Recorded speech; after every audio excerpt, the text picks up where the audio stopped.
The first time he said it out loud, he didn't even lower his voice. "At your age, money is wasted," Mark told me, right there at the pharmacy counter. His hand was already halfway to my wallet. "Let me manage it. You don't need all these extras." He said it like he was talking about coupons, not my life. I'm 68. I live alone in a little townhouse on the edge of town, close enough to the bus line and the strip mall where the pharmacy sits, between a nail salon and a dollar store. I still drive most days, but my knees complain on the cold mornings, so sometimes I take the bus. That day, I'd driven. The parking lot was patched with old cracks that reminded me of the lines on my own hands. I remember, because I was staring down at those hands when Mark reached over and pinched the corner of my debit card between his fingers. The pharmacist, a woman about my daughter's age with kind, dark eyes, paused in the middle of ringing up my prescriptions. There was that small hesitation you hear when someone's trying to decide if they should say something or mind their own business. I felt my face get hot. My old leather wallet was open in my palm. It's dark brown and softened from years of use, the stitching loose at the corners. My husband Jim bought it for me on our 20th anniversary with a joke about how now you'll have something nicer than an envelope to stuff the grocery money in. That wallet has held school lunch money and overdue bills, and the $20 bills I used to slip to Mark when he was in college and forgot his rent. It's been my little portable home for everything I've earned and stretched and scrimped. And there was my son reaching inside it like it already belonged to him. For a moment, I almost let him. Maybe you know that frozen feeling if you're around my age. You're stunned, but your body remembers all the years you kept the peace, so you go quiet instead of making a scene. The card rested between my thumb and his. The pharmacist cleared her throat softly. "I can take payment whenever you're ready," she said. Something in her tone, neutral but not blind, made me look up. Our eyes met for a heartbeat. Then I heard myself say, "Actually, it's fine, Mark. I've got it." I pulled the card back and slid it into the wallet, then the wallet into my purse. The zipper sounded louder than it should in that bright, humming store. Mark's hand hung in the air a second too long. His face did that thing it does now, when he's trying to decide whether to push harder or pretend it was nothing.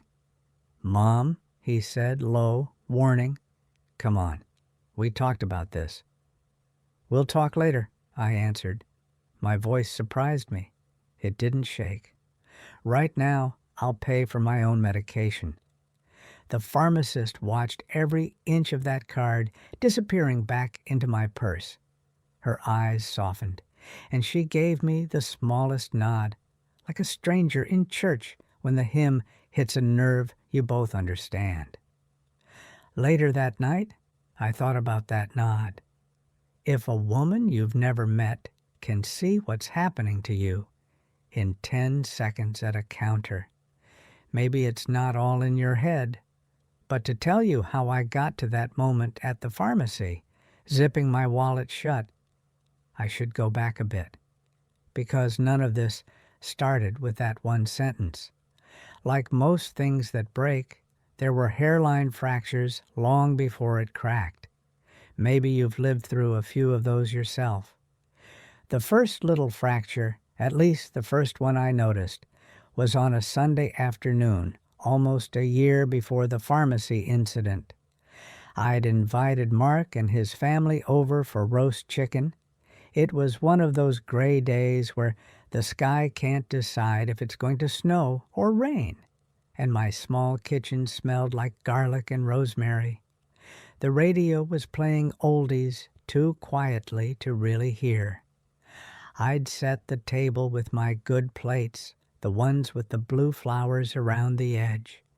My wallet lay on the counter near the microwave, the corner of a receipt poking out. I'd just come back from the grocery store that morning, counting pennies in my head as I walked the aisles. Chicken was on sale, which is why I'd chosen it. Potatoes, carrots, a bag of salad. Nothing fancy. Mark walked in first, followed by his wife, Trina, and their 2 kids, Tyler and Mia. They all handed me their coats without pause, like I was a coat rack and not a person. But that's another story. "Hey, Mom, smells great," Mark said, peeking into the oven. "You didn't have to go all out, you know." "All out?" I laughed. "It's chicken, honey, not lobster." He kissed my cheek, and then his eyes flicked to the counter, to my wallet. "You're still going to that physical therapy place, right? Twice a week?" "I am," I said. "My knee's better, but the therapist says we should finish the course." He made a face. "That's what, $40 a session after insurance? It adds up." He tapped the wallet with his finger, lightly, like a joke that wasn't really a joke. "You sure you should be spending that much?" Before I could answer, Trina breezed in with a tin of cookies. "Oh, Mark, leave her alone," she said. But her voice had that tight, agreeable edge. "You know how your mom is. She likes her routines." Her eyes went to the wallet, too, quick, assessing. Then she smiled at me. "I brought those chocolate chunk cookies you like." I took the tin, my heart sinking for reasons I couldn't quite name. You might roll your eyes at this now, but back then it felt harmless. A son who worries, a daughter-in-law who watches the bills.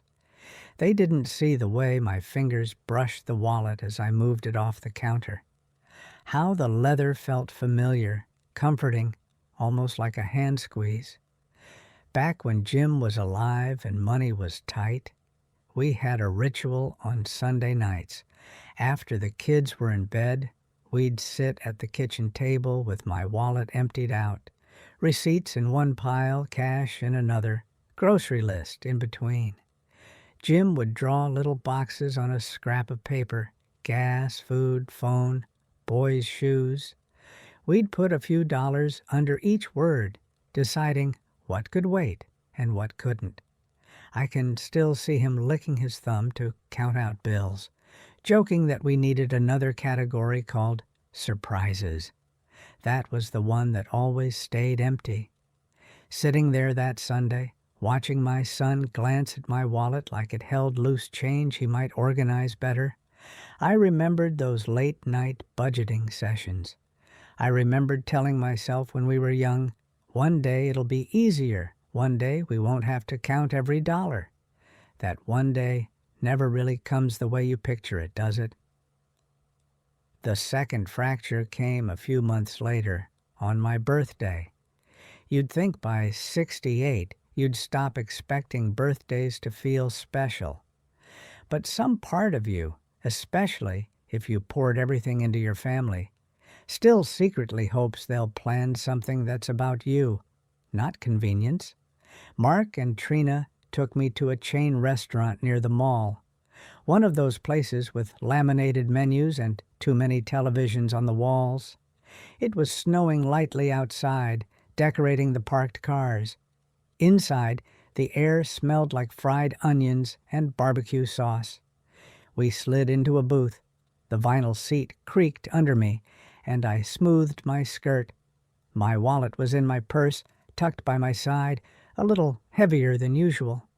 I'd tucked $50 in cash into it that morning, just in case we went somewhere that didn't take cards, a habit from older days. We ordered burgers for the kids, a salad for Trina, ribs for Mark, grilled salmon for me because I'm trying to be good, as Trina says. Halfway through the meal, when the kids were restless and the server had just dropped off the check, Mark reached for the little black folder without even glancing at me. "I'll just put this on Mom's card," he said casually. She's got the rewards points, right? He looked at me expectantly. My purse strap tightened across my shoulder. It's my birthday, I said lightly. Shouldn't I at least get the illusion that someone else is paying? He laughed. You know what I mean, Mom. You've got more coming in than we do right now. Between the pension and Dad's insurance and Social Security. He whistled low. You're doing okay. I suddenly wasn't hungry anymore. The few bites of salmon in my mouth tasted like cardboard. If you've ever been the one who quietly subsidizes someone else's life, you might know that feeling. A heaviness right under the breastbone, like a stone you just swallowed. I can cover my own share, I said. You can pay for yours. Trina shifted in her seat. Mark, maybe we should... Babe, it's fine, he said quickly. To me, he added, quieter. We've gone over the budget, remember? I told you it makes sense for you to cover eating out if you're the one who wants to. I wanted to argue that I hadn't asked to come here. They'd picked the place. They'd texted me the time. I'd just shown up. But I saw the kids flicking their eyes between us, the server hovering a few feet away, pretending not to watch. So I dug into my purse, pulled out my wallet, and set my card on the tray. On the drive home that night, the snow was coming down harder, swirling in the headlights. The radio played some upbeat song I didn't recognize. Mark dropped me off at my townhouse with a quick hug. Love you, Mom, he said. We'll talk about your account soon, okay? Might be smart to consolidate some stuff. Simplify. I smiled and nodded and walked slowly inside. As I closed the door, I stood in the dim hallway, fingers deep in my purse, touching the worn leather of my wallet. The cash was still there, but I felt poorer than I had in a long time. A few weeks after that, something small shifted. It happened in my kitchen again, with the afternoon sun slanting in through the blinds, making stripes on the table. I'd made myself a cup of tea in my favorite chipped mug, the one with little yellow ducks that my oldest, Daniel, painted in kindergarten before he moved to Vancouver and started a life that had nothing to do with this town. My neighbor, Cassie, dropped by to return a baking dish. Cassie is 42, divorced, with 2 teenage girls, and a laugh that starts low and rolls out of her like she's been holding it in all day. She cleans houses for a living and works part-time at the library on weekends. She put the dish on the counter and sighed. If I see one more sticky note on someone's fridge telling me what I missed last time, I swear I'll start charging by the complaint instead of the hour. We both laughed. Then she glanced at the table where I'd spread out my bills in my wallet. Utility statement, phone bill, the statement from my bank. Doing the monthly juggle? She asked. Something like that. I sipped my tea, the steam warming my nose. My son wants to simplify my finances. I used air quotes without thinking, Cassie noticed. What's that mean? She asked. Simplify how? I shrugged. He says it's too much for me to keep track of, that it would be easier if he handled most of it. He keeps bringing up my age, like my brain is tied to the expiration date on my driver's license. Cassie's eyes, normally soft, sharpened. What do you think? I hesitated. If you're a woman who's spent decades smoothing everyone else's ruffled feathers, you might understand how strange it feels to say something negative about your own child. I think... I started slowly, tracing the edge of my wallet with my finger. I think he's scared. They've had money problems. Trina's hours got cut. The kids' activities cost more every year. I get it. Another memory flashed through my mind. Jim sitting at that same table years ago, his face tired after a double shift at the factory, the smell of his work jacket, grease and metal and cheap coffee, clinging to the chair. We were deciding whether we could afford to put Mark in hockey, how many extra cleaning shifts I could take at the office to pay for it. Back then, I told myself, this is what parents do. We go without so they can have more. I heard my own voice echo in my head and felt a wave of shame, regret. It was hard to name. I've always helped, I told Cassie. I don't mind helping, but lately it's less thank you, and more, of course you're paying, like it's already decided. Cassie watched me quietly for a moment. Then she picked up my wallet with surprising gentleness, like it was something fragile. "How long have you had this?" she asked. "Jim gave it to me when I turned 43, I said. We were finally making enough that I didn't have to keep cash in an envelope marked groceries on top of the fridge.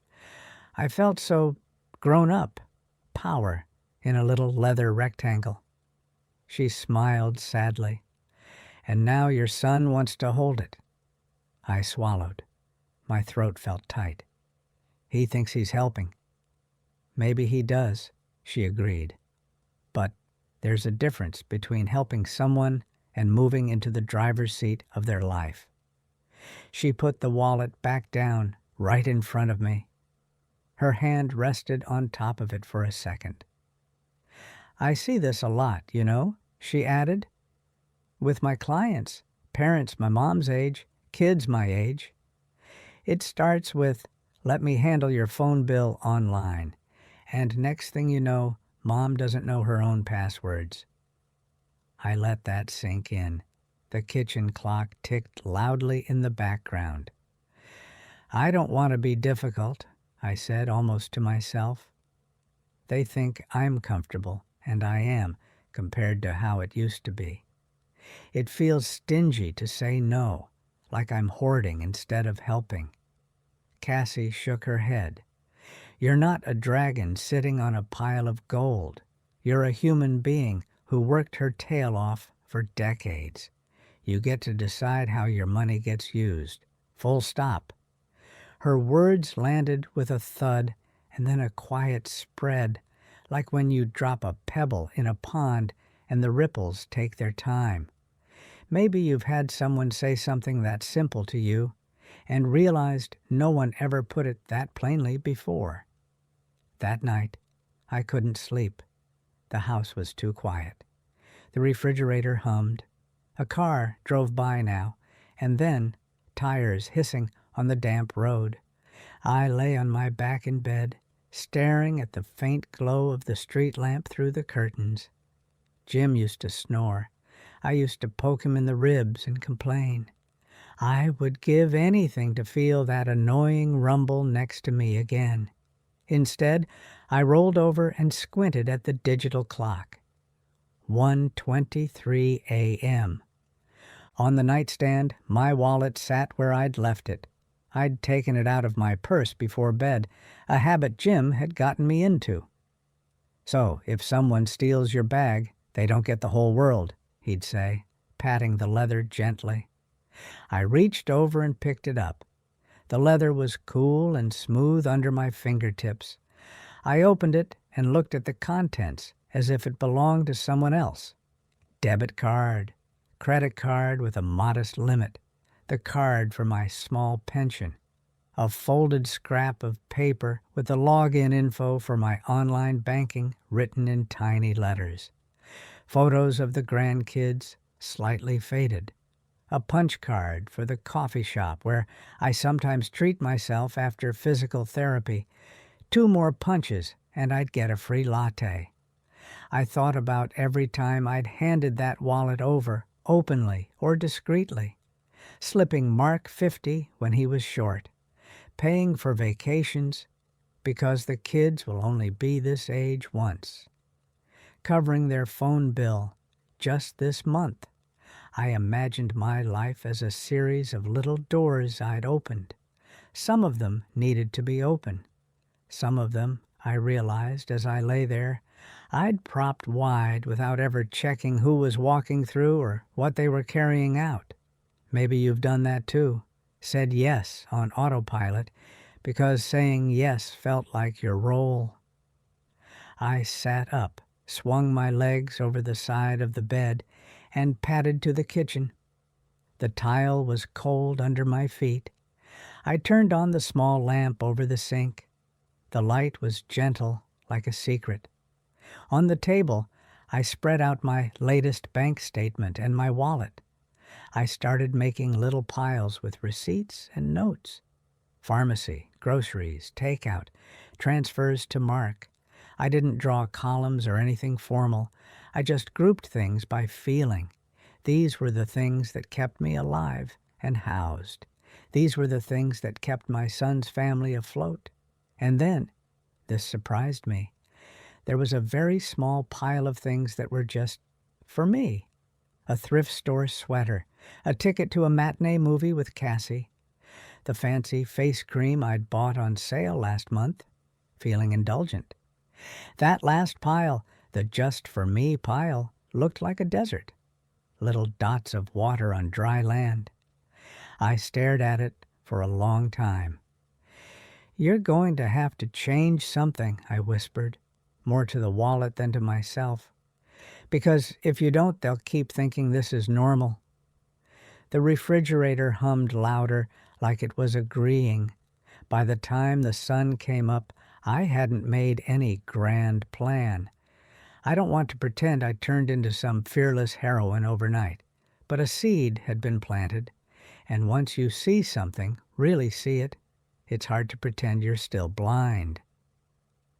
The real turning point came a month or so later during a doctor's appointment. My blood pressure had been creeping up, and my doctor wanted to adjust my medications. Her office was painted a soothing pale green, and there was a faint smell of antiseptic and lavender hand soap. As I sat on the crinkly paper of the exam table, feet dangling, I heard a ringtone I knew too well. Mark's loud, cheerful tune. I'd said it years ago when hearing it made me happy. Now my stomach clenched. "Hi, honey," I answered, glancing at my doctor. She nodded toward the phone, mouthing, "Go ahead," as she typed notes on her computer. "Mom," Mark said without preamble, "listen, Trina's car needs new brakes. It's not safe. We've got a quote. It's going to be about 800, maybe 9 with labor." I took a breath. "That's a lot," I said. "Tell me about it." He laughed humorlessly. "Look, you've got that savings account you never touch. You told me last year you had around $5,000 in there.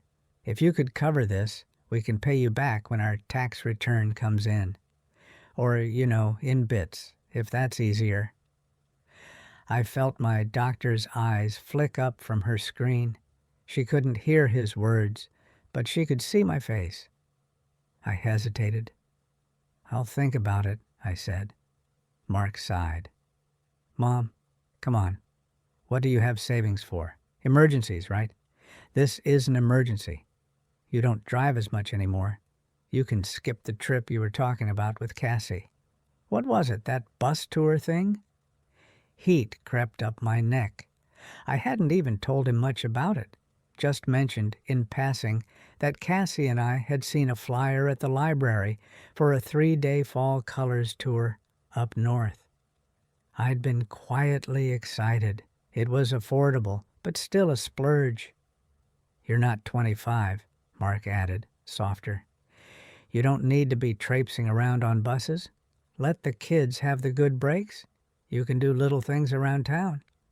There it was again, age as a shut door. My doctor cleared her throat. "Everything okay?" she asked gently.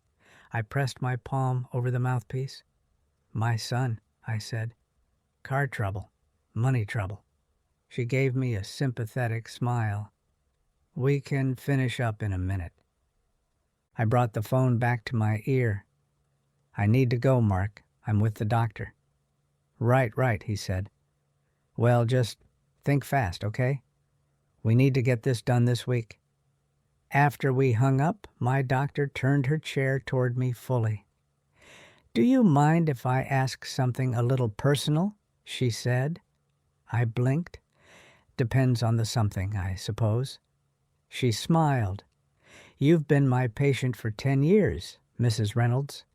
I've seen you go from working full-time at the school cafeteria to finally retiring. I know a little about how hard you've worked." I relaxed a bit. "It's been a long road," I admitted. "Do you feel pressured to support your son financially?" she asked. The question was like a pin in a balloon. I deflated. "Yes," I said, "but I always have, in a way. I got used to it." She nodded. "It's common. Adult children struggling, parents with a bit of cushion. The problem is, you also have your own future to consider, your own health. Stress about money can be almost as damaging as high blood pressure." "I don't want them to suffer," I said quickly. It felt disloyal to even talk about it. "I'm not suggesting you stop helping entirely," she said. "Only that you think about how much you can reasonably do without harming your own stability. Have you talked to anyone about your finances? Besides your son?" I thought of Cassie's hand on my wallet. "A friend," I said. "She worries I'm giving too much." "Well," my doctor said, choosing her words carefully, "I can't tell you what to do with your money, but I can tell you this. I've seen a lot of women your age who regret not keeping enough for their own care, and very few who regret setting limits with their children." She paused. "If you'd like, I can recommend a financial counselor we refer patients to sometimes. Someone neutral, just to give you a clearer picture." A neutral person, someone who didn't see my savings as family resources by default.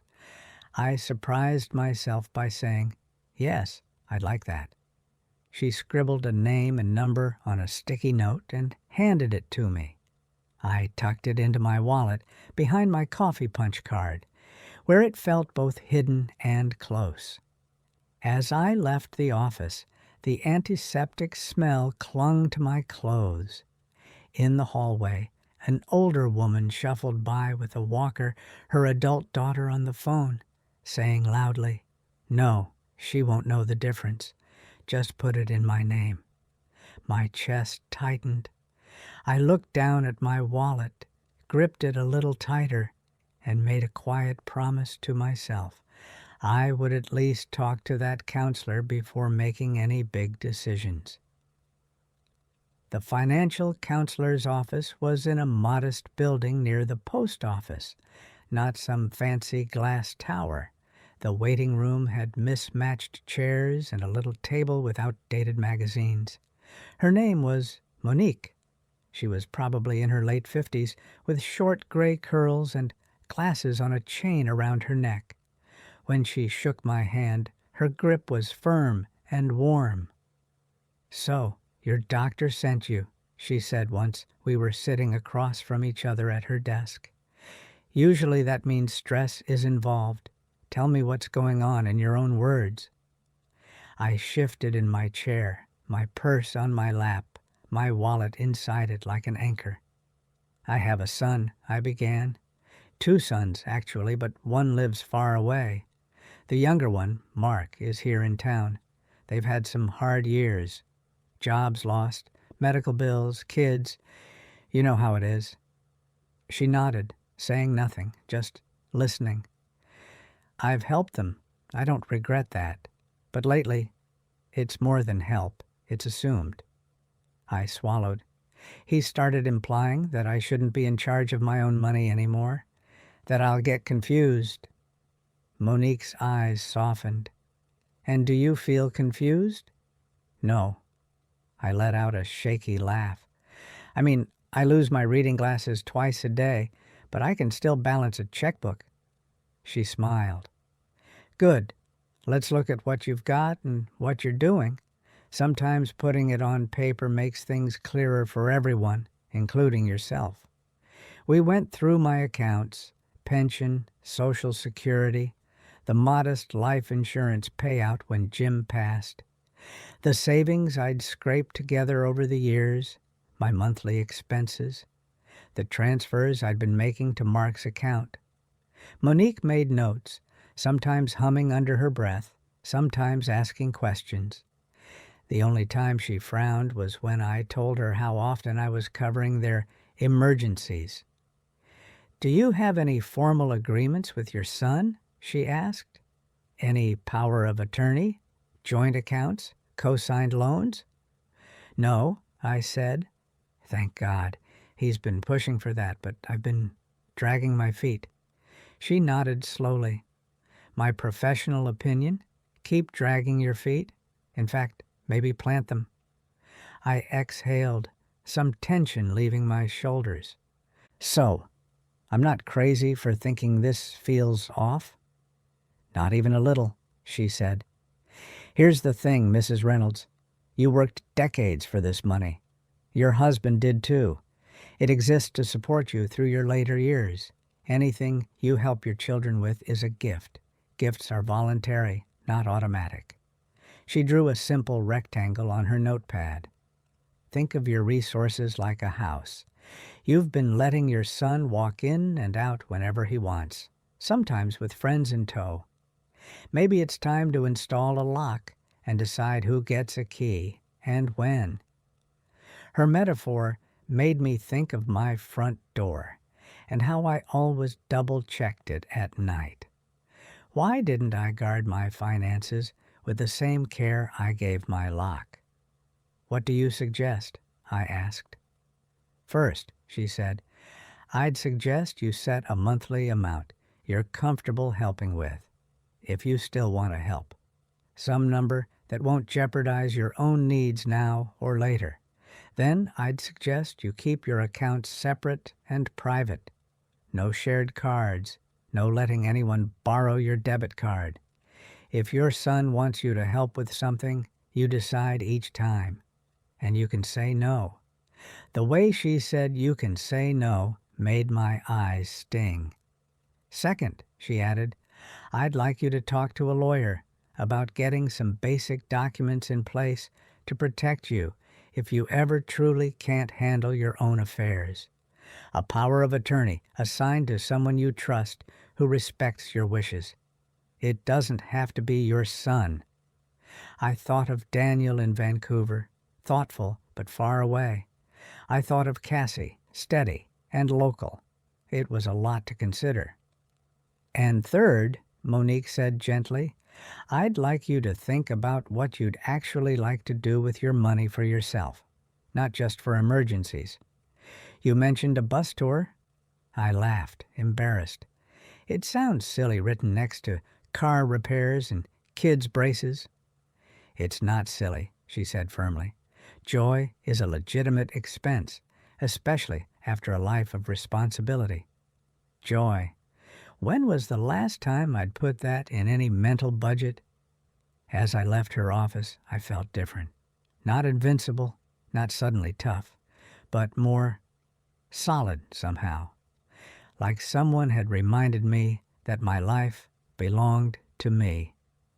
I took my wallet out as I walked toward the bus stop, flipped it open, and slid Monique's card into it alongside the doctor's sticky note. My little leather rectangle was starting to hold allies, not just obligations. The next few weeks were stormy. The first thunderclap came when I told Mark I couldn't pay for the breaks. We were sitting in my living room.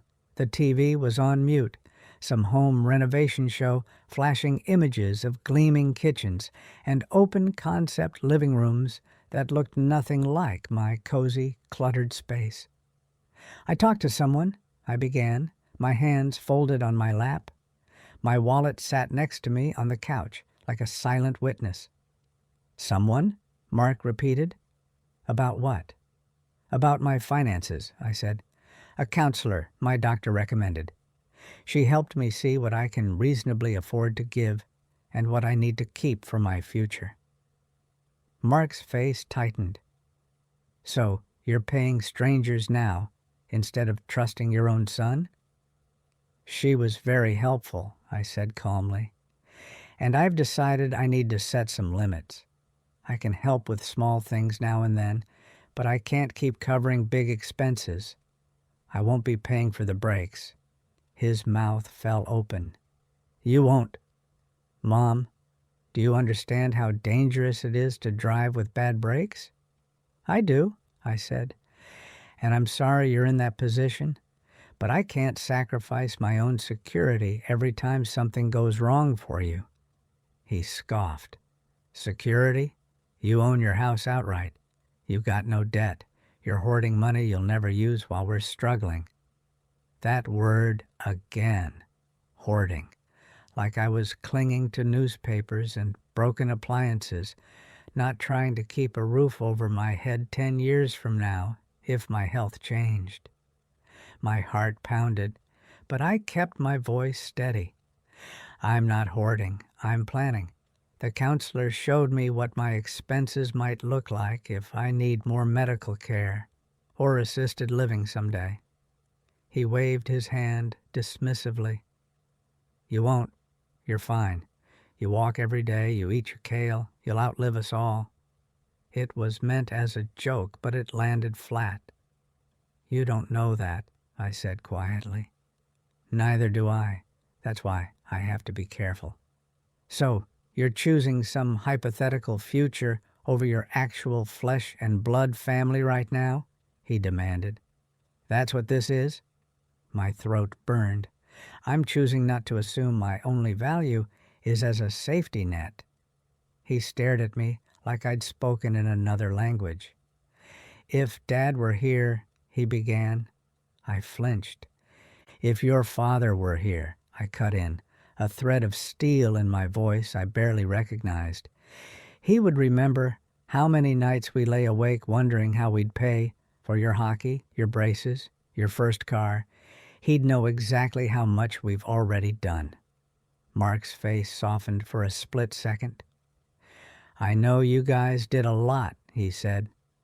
I'm not ungrateful. It's just things are so hard right now, and you're sitting on money you don't even enjoy. I thought of the tiny joy pile on my kitchen table that night. I thought of the bus tour brochure folded in my recipe book. I'm planning to start enjoying it, I said. That's part of what's changing.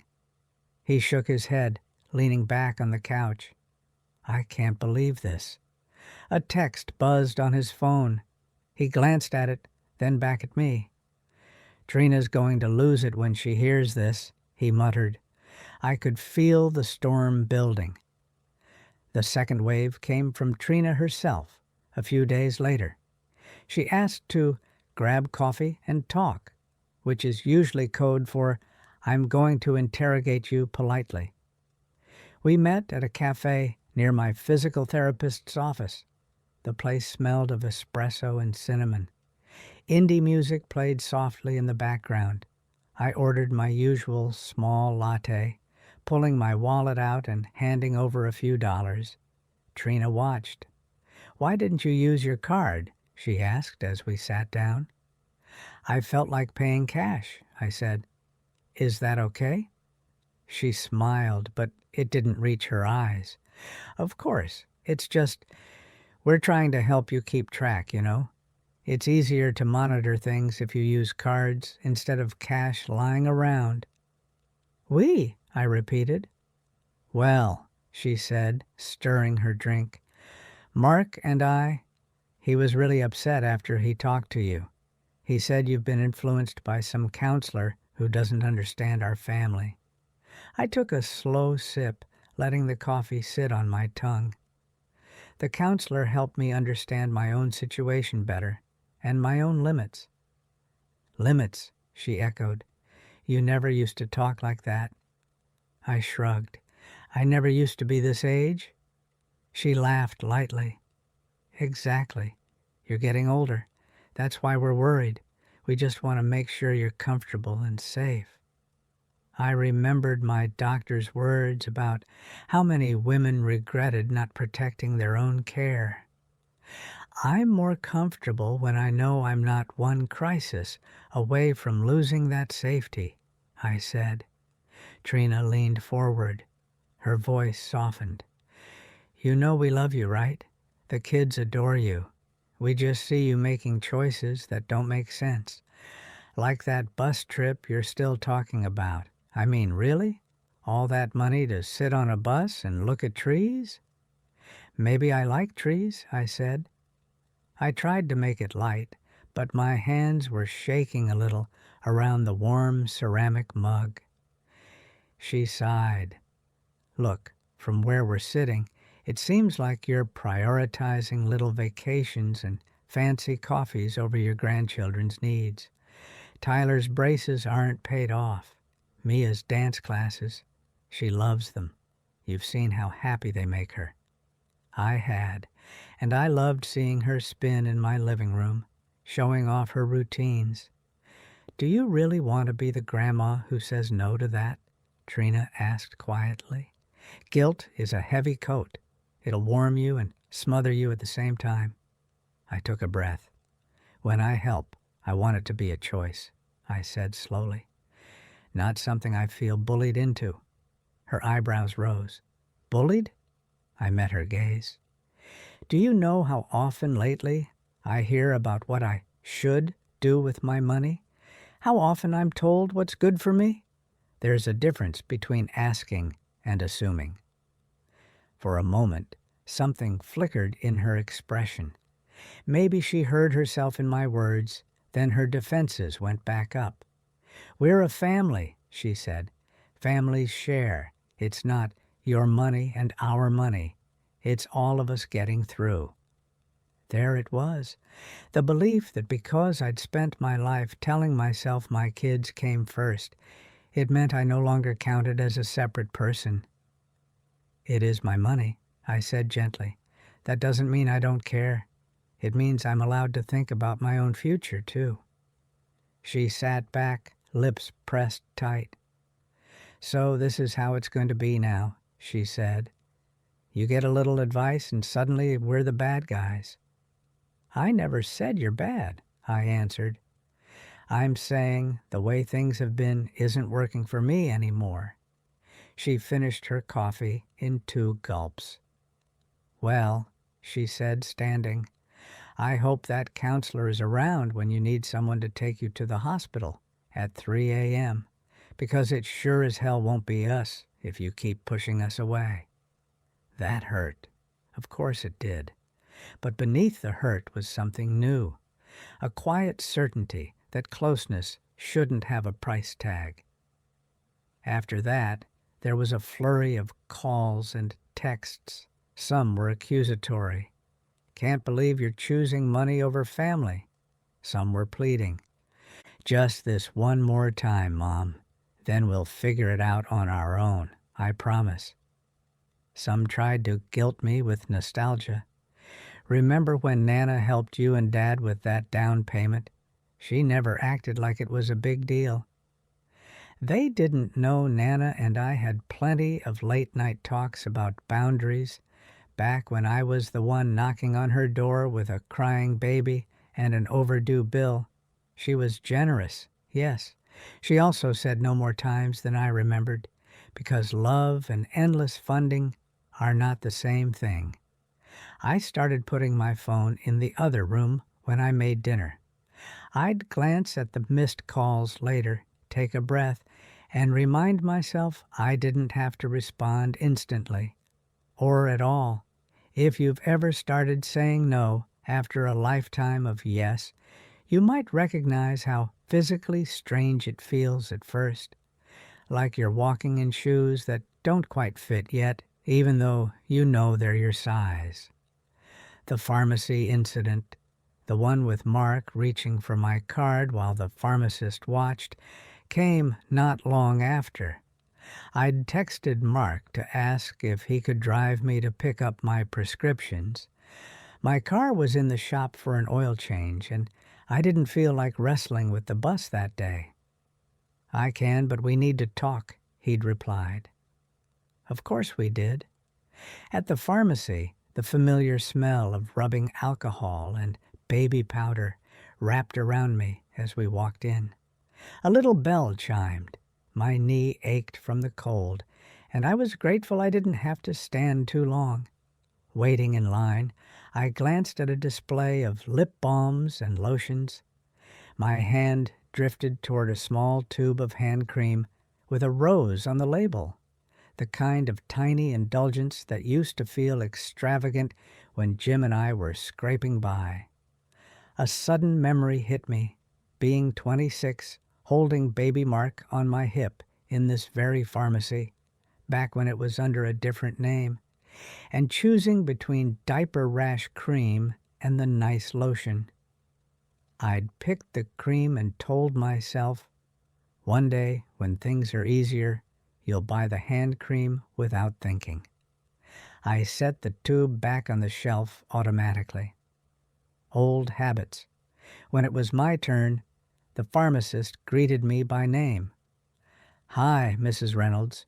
We have your blood pressure medication and your cholesterol pills today. Did you need anything else?" I shook my head and watched her ring them up. The total popped up on the screen. It was more than I liked, but manageable. I opened my purse and took out my wallet. The leather felt familiar, reassuring. I slid out my debit card. That's when Mark spoke up. "At your age, money is wasted," he said lightly, but his fingers were already reaching. "Let me manage it. You don't need all these extras." Extras. He meant the medications that kept my heart steady, the little bottle of vitamin D I grabbed off the shelf, the generic pain ointment for my arthritic hands. His thumb and mine both touched the edge of the card. The pharmacist hesitated. The line behind us shifted. I could feel eyes on the back of my neck. A month earlier, I probably would have laughed it off and handed him the card. Told myself, he's just worried. He knows about online banking. It's easier this way. But now I had Cassie's voice in my head, and Monique's and my doctor's layering over my own. I thought about that young mother me, years ago in this same store, denying herself lotion. I thought about the bus tour flyer tucked into my recipe book at home, about the emptiness of that joy pile on my table. "Actually," I said, my voice sounding steadier than I felt, "this isn't wasted." I looked right at him. "This is my health, my body, my life. I'll decide how it's paid for." I pulled the card back and slid it into the wallet. Then, slowly, making sure my hands didn't tremble, I put the wallet back into my purse. The pharmacist's eyes widened slightly, then warm understanding settled in. She angled the card machine toward me. "No problem, Mrs. Reynolds," she said, her voice calm and professional. "Whenever you're ready." Mark's jaw clenched. "Mom, we talked about you letting me handle." "We did," I cut in, "and I listened. Now I'm telling you, I'm not comfortable handing over my finances. I'm capable of paying for my own prescriptions." There was a beat of silence. The hum of the refrigerator units filled it. A woman in line behind us shifted her weight. Her purse bumped into a display. Tiny bottles rattled. I felt, more than saw, her attention. I entered my PIN slowly, deliberately. When the little machine beeped and the receipt printed, I felt something unclench inside me. As we walked out, Mark was fuming. "You embarrassed me," he hissed once we were outside. The winter air bit at my cheeks. "I embarrassed you?" I echoed. "You tried to take my card out of my hand." "I was just trying to help," he said. "The pharmacist probably thinks I'm some kind of thief now." "She saw a grown woman pay for her own medication," I replied. "If that looks like theft to you, maybe you should ask yourself why." The words surprised even me. They were sharper than I usually let myself be, but they'd been building for a long time. We drove back to my townhouse in tight silence. When he pulled into my driveway, he didn't turn off the engine. "So this is it?" he said. "You don't trust me." "I love you," I said, "but love doesn't mean I hand over my entire life to you." He laughed bitterly. "Entire life? It's a debit card, Mom. You're being dramatic." "It's more than a card," I said, my hand resting on my purse. "It's influence. It's decisions. It's how I take care of myself." He stared straight ahead, fingers tapping on the steering wheel. "Fine," he said finally. "Do whatever you want. Just remember this when you need us." He drove away before I could answer. The days after that were quieter than I expected. At first, I kept waiting for another barrage of texts, another coffee interrogation, some big family blow-up. But after a few tense messages, things went oddly still. I went to physical therapy. I met Cassie for walks. I baked a batch of muffins and brought some to my older neighbors who were dealing with their own kids, pressuring them to move into assisted living. On one such visit, I sat in their living room while the smell of cinnamon and old books filled the air. Their daughter's voice came through the phone speaker saying, "It's for your own good, Mom," in that tone adult kids use when they've already decided. I caught Mrs. Delgado's eye. She rolled hers. When their call ended, she patted my hand. "They forget we raised them," she said in her musical accent. "Suddenly we're the ones who don't know anything." We both laughed, a little sadly. One evening, as I sat at my kitchen table with my wallet open, I noticed something simple and strange. My balance looked healthy. Not rich, but steady. Because I hadn't been bleeding out just this once every week, my account had room to breathe. I took that bus tour brochure out of the recipe book. The paper was slightly greasy from decades of cooking residue. The picture on the front showed orange and red leaves along a river. I looked at my wallet, at the bus brochure, and back again. "You've spent your life opening for everyone else," I murmured, thumb smoothing the worn edge of the leather. "How about opening for me for a change?" I called the number on the flyer the next morning. The woman who answered sounded delighted to hear from someone my age planning to go with a friend.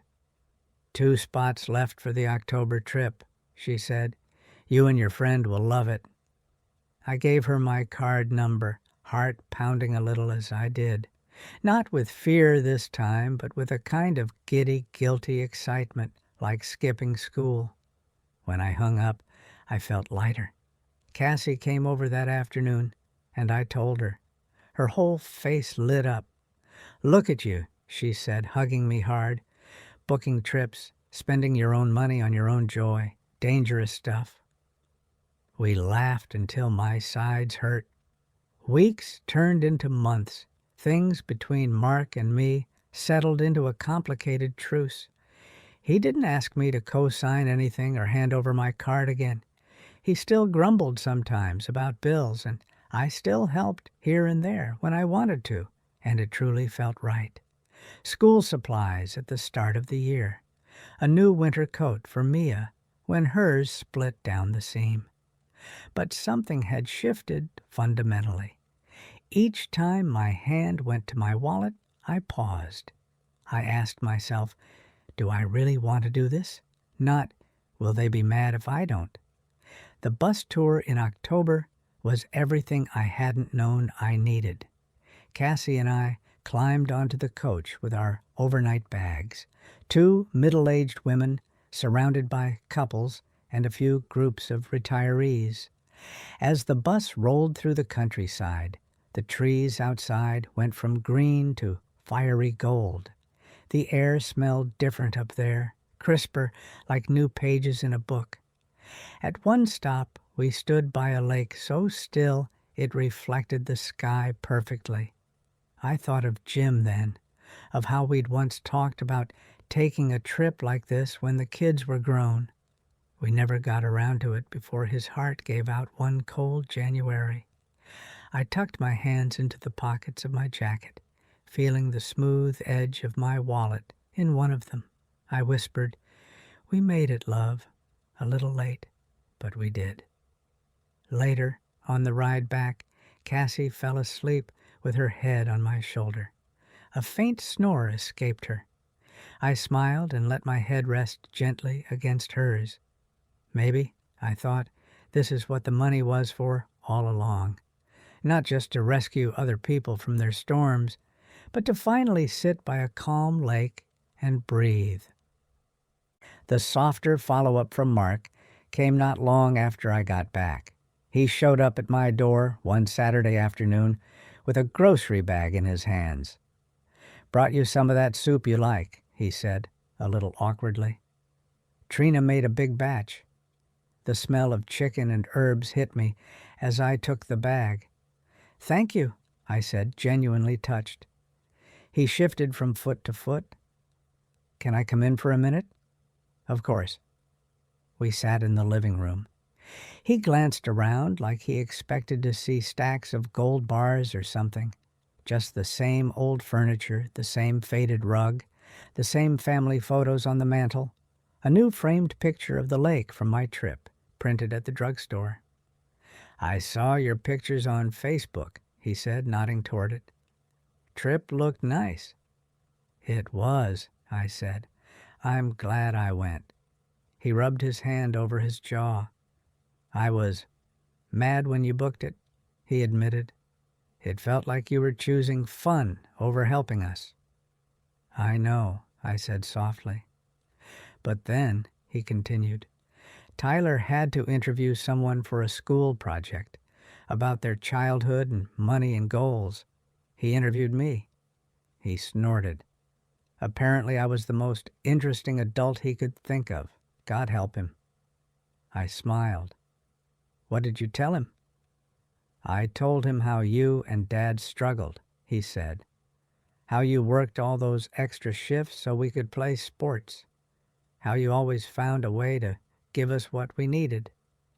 He looked down at his hands. And as I was saying it, I realized I've kind of treated that like an endless thing, like you'd always be there to fix it. He glanced up at me. "You're not endless," he said quietly. "I mean, I wish you were, but you're not." Tears pricked my eyes. "None of us are," I replied. "That's why we have to make choices." He nodded slowly. "I'm trying to understand your choices better. I still get stressed. I still wish you could just help more. But I also don't want to be the guy prying a debit card out of his mom's hand at the pharmacy." We both chuckled, a little rueful. "I'm sorry for that," he added, "for how it looked and how it felt. I didn't see it then." "Thank you," I said. "That means a lot." He took a breath. "Look, I can't promise I'll never ask you for help again. Life is expensive." He smiled weakly. "But I can promise I'll ask, not demand, and I'll try not to make you feel like a walking bank account." I exhaled a laugh. "That's all I want," I said. "The chance to choose, and maybe a little respect when I do." He nodded.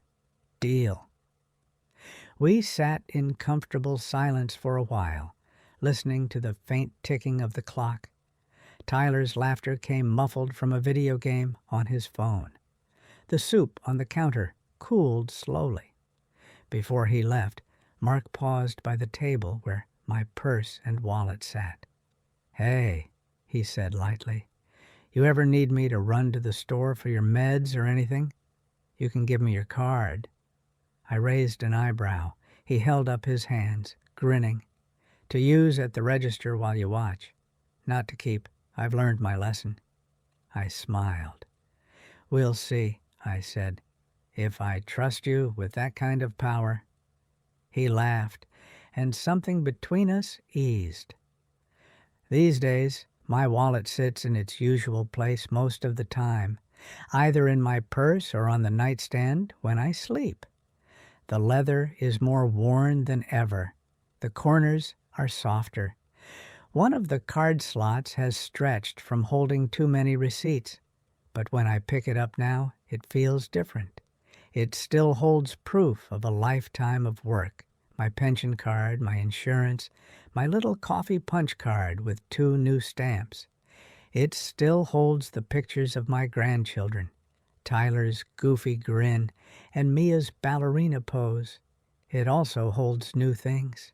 Monique's business card, the card from the bus company, because Cassie and I are already eyeing a spring trip. A folded piece of paper where I wrote down, in my own hand, a short list of things I want to do in the next few years that are just for me. Take a painting class. Visit Daniel in Vancouver. Buy the good lotion without needing an excuse. The wallet hasn't changed. I have. I still help my family. I still say yes sometimes when it feels right and fair, but I say no too, without apologizing. And when my son makes a face or my daughter-in-law sighs, I remind myself their discomfort is not proof I'm doing something wrong. If you're listening to this and you're somewhere between my age and my mother's age, maybe you know how radical that sounds. To believe, even a little, that your well-being counts as much as your children's. The day at the pharmacy, when I slid my card back into my wallet and the pharmacist watched me put it into my purse, felt small on the surface. A few seconds at a counter, a bit of plastic changing hands. But for me, it was a turning point. It was the moment I stopped being an account other people could withdraw from whenever they felt scared and became a person who could choose how to spend her own life. Now, when I zip that wallet shut, it doesn't feel like I'm closing the door on my family. It feels like I'm closing my fingers around something I worked very hard to build. The ability to take care of myself, so that any care I give them is a gift, not a duty. And on mornings when I walk to the coffee shop, hand the barista my wallet, and pay for a latte and a slice of banana bread I don't strictly need, I sometimes think of that younger me in the pharmacy aisle, putting the hand cream back. I whisper to her, in my head, "It's okay. We got here. We remembered you matter too." Maybe if you've ever hesitated at a counter or at a kitchen table, wallet in hand, you'll hear that whisper for yourself. If you've stayed with me this long, thank you, truly. It means more than you know to have someone listening on the other side of the screen. I'm curious, where are you listening from? Which town or city is home for you these days? If you feel like sharing, come tell me down in the comments so we can keep each other company in this big, noisy world. If stories like this keep you company while you cook or fold laundry or drink your evening tea, and you'd like to help me keep telling them, you can always tap that little super thanks button here on YouTube. Every bit of support, even the quiet kind, helps more than you might imagine. On your screen, you should see a couple of other life stories I love. Click on one if you'd like to spend a little more time together today. And if you haven't already, don't forget to subscribe so you'll be here for the next story. Until then, be gentle with yourselves. Your time, your energy, and yes, your wallet are worth protecting.